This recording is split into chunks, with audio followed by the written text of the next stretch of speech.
warahmatullahi wabarakatuh. Halo anak-anak bunda yang soli dan solihah, bagaimana kabarnya hari ini? Alhamdulillah, bunda berharap semoga anak-anak semuanya selalu dalam keadaan sehat walafiat. Amin ya robbal alamin. Hari ini anak-anak bertemu dengan Bunda Nabila dalam pelajaran matematika. Apakah anak-anak sudah siap untuk belajar matematika hari ini? Baik, tetapi sebelumnya mari kita berdoa terlebih dahulu. Semuanya silahkan sikap berdoa. Before we start our lesson today, let's say basmalah together. Bismillahirrahmanirrahim. Amin. Nah, agar anak-anak lebih bersemangat lagi, Bunda akan mengajak anak-anak untuk bernyanyi bersama. Silahkan anak-anak mengikuti Bunda ya. 1, 2, 3. Yuk belajar sama Bunda, belajar matematika untuk bekal ilmu di masa depan.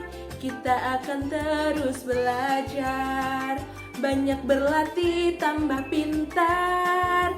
Ayo kita terus belajar, belajar dengan gembira. Kita belajar matematika.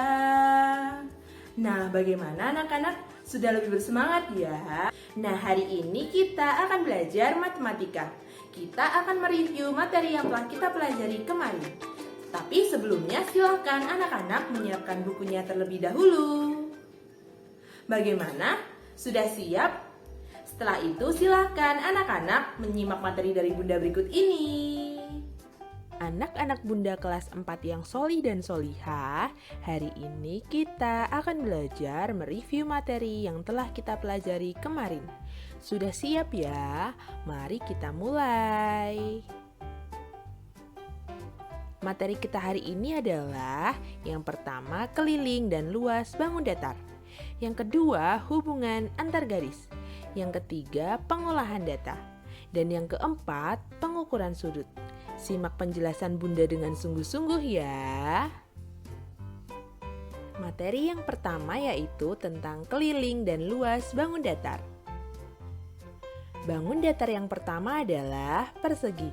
Mari kita ingat kembali, rumus untuk mencari keliling persegi adalah 4 dikali sisi.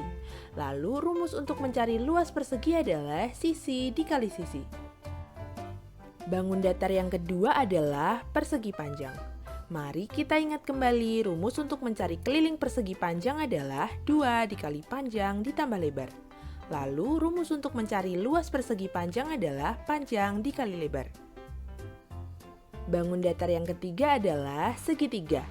Mari kita ingat kembali, rumus untuk mencari keliling segitiga adalah A ditambah B ditambah C, yang artinya kita akan menjumlahkan semua sisinya.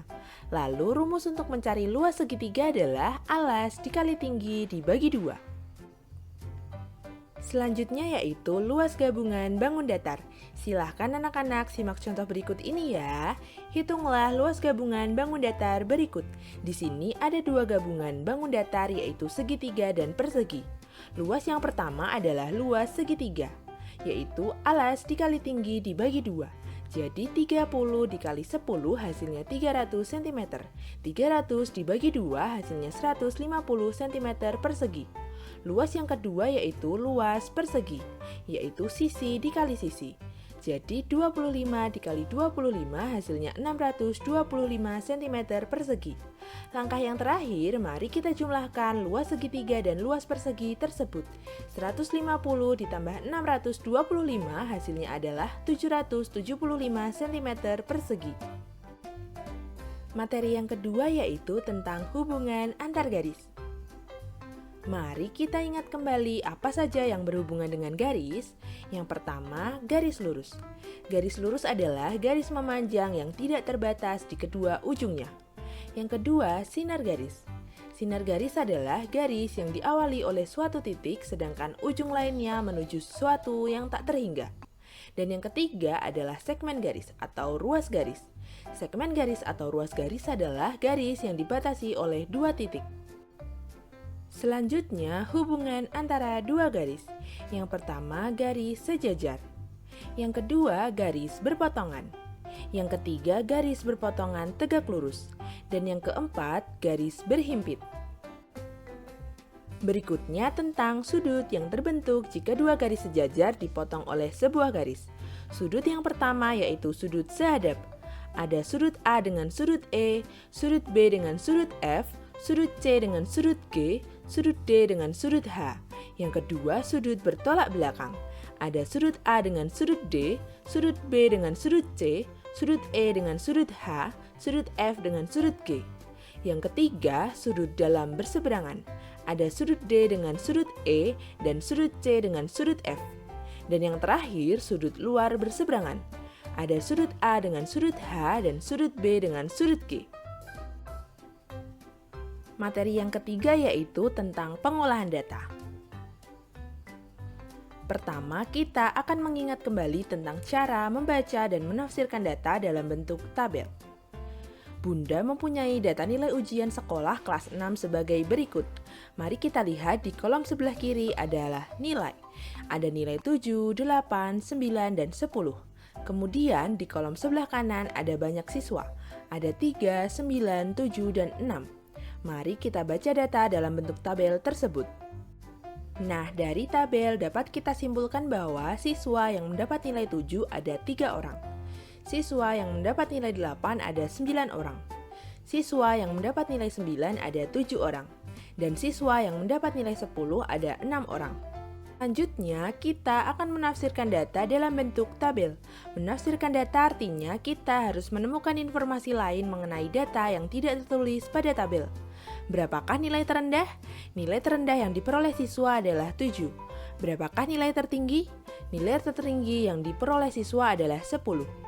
Jumlah seluruh siswa yang mengikuti ujian sekolah adalah 3 ditambah 9 ditambah 7 ditambah 6. Hasilnya adalah 25 siswa. Selanjutnya, langkah untuk menyajikan data dalam bentuk tabel ada 3 yaitu yang pertama, kelompokkan data secara berurutan. Yang kedua, hitunglah banyak setiap data yang sama. Dan yang ketiga, tuliskan setiap kelompok data beserta banyaknya dalam tabel. Setelah kita belajar menyajikan data dalam bentuk tabel, selanjutnya kita akan belajar membaca dan menafsirkan data dalam bentuk diagram batang. Di sini Bunda mempunyai data hewan peliharaan siswa kelas 4 yang disajikan dalam bentuk diagram batang. Pada diagram batang, banyak data diwakili oleh gambar persegi panjang. Silahkan anak-anak perhatikan gambar diagram batangnya ya. Berikut adalah cara membaca diagram batang tersebut. Banyak siswa yang memelihara kelinci ada 6 orang. Banyak siswa yang memelihara kucing ada 10 orang. Banyak siswa yang memelihara burung ada 2 orang. Banyak siswa yang memelihara ikan ada 5 orang. Selanjutnya, kita akan menafsirkan data dalam bentuk diagram batang tersebut. Berdasarkan data tersebut, kita dapat menafsirkan beberapa informasi berikut.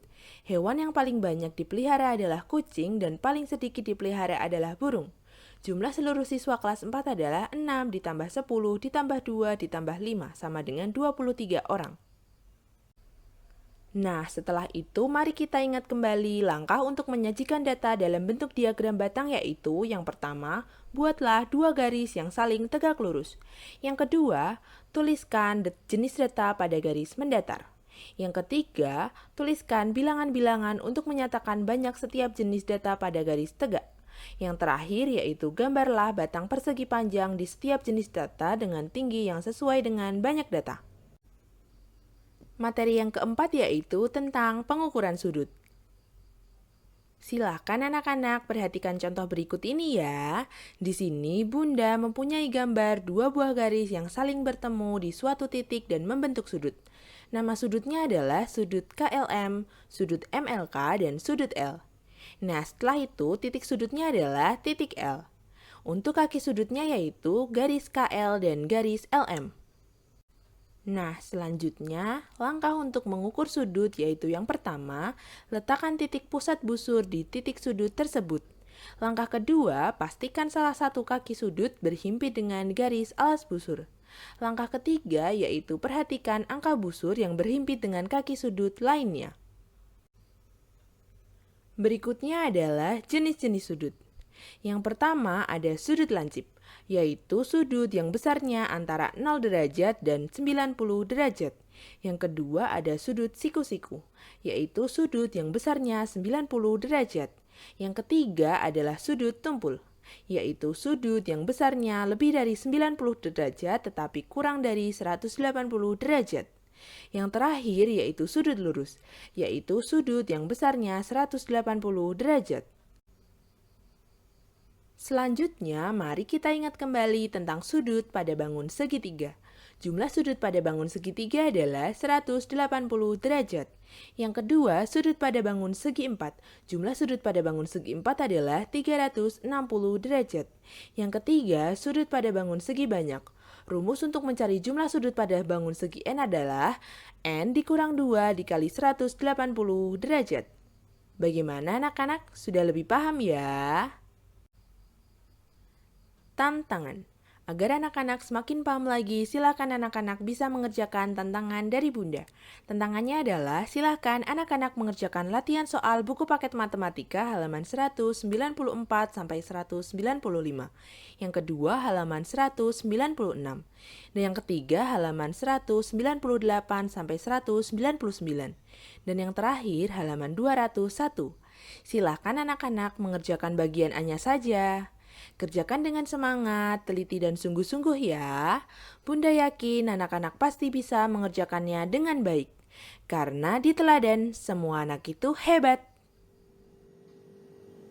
Nah, bagaimana anak-anak Bunda yang solih dan solihah? Sudah lebih paham ya tentang materi yang telah kita review tadi? Ada keliling dan luas bangun datar, hubungan antar garis, pengolahan data, dan pengukuran sudut. Alhamdulillah. Agar anak-anak lebih paham lagi, Bunda ada tantangan untuk anak-anak. Tantangannya adalah silahkan anak-anak mengerjakan latihan soal buku paket matematika halaman 194 sampai 195. Yang kedua halaman 196. Yang ketiga halaman 198 sampai 199. Dan yang terakhir halaman 201. Silahkan anak-anak mengerjakan bagian A-nya saja ya. Kerjakan dengan semangat, teliti, dan sungguh-sungguh ya. Bunda yakin anak-anak pasti bisa mengerjakannya dengan baik. Karena di teladan semua anak itu hebat. Dan jangan lupa juga anak-anak harus tetap menjaga murojaahnya, sholat 5 waktunya, menjaga kesehatan, dan tetap patuhi protokol kesehatan. Baik, mari kita akhiri kegiatan kita hari ini dengan membaca hamdalah bersama-sama. Nahtatim bil hamdalah, alhamdulillah. Terima kasih anak-anak. Sekian dari Bunda Nabila. Wassalamualaikum warahmatullahi wabarakatuh.